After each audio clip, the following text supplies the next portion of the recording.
১৯৮৭ সালে আর্জেন্টিনার রোজারিওর এক ছোট্ট ছেলে, যার স্বপ্ন ছিল শুধু একটা ফুটবল। শারীরিক বাধা, কষ্ট আর হাজারো অবহেলা পেরিয়ে সে পৌঁছে গেল বার্সেলোনায়। শুরু হল ইতিহাস লেখার গল্প। একের পর এক গোল, অসংখ্য ট্রফি আর বিশ্বের সেরা হওয়ার গৌরব। লিওনেল মেসি হয়ে উঠলেন কোটি মানুষের ভালোবাসার নাম। কিন্তু সব গল্প শুধু জয়ের নয়। হার, কান্না, সমালোচনা সবকিছুই তাকে সহ্য করতে হয়েছে। তবুও তিনি কখনো থামেননি।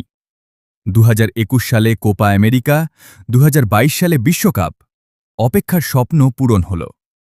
তারপর এলো ২০২৬, আরেকটি ফাইনাল, আরেকটি কঠিন বিদায়। ট্রফি জেতা হল না, কিন্তু শেষ বাঁশি পর্যন্ত লড়াই থামেনি। কারণ কিংবদন্তিদের মাপা হয় না শুধু ট্রফিতে, মাপা হয় কোটি মানুষের হৃদয়ে। লিওনেল মেসি একটি নাম নয়, একটি আবেগ, একটি যুগ।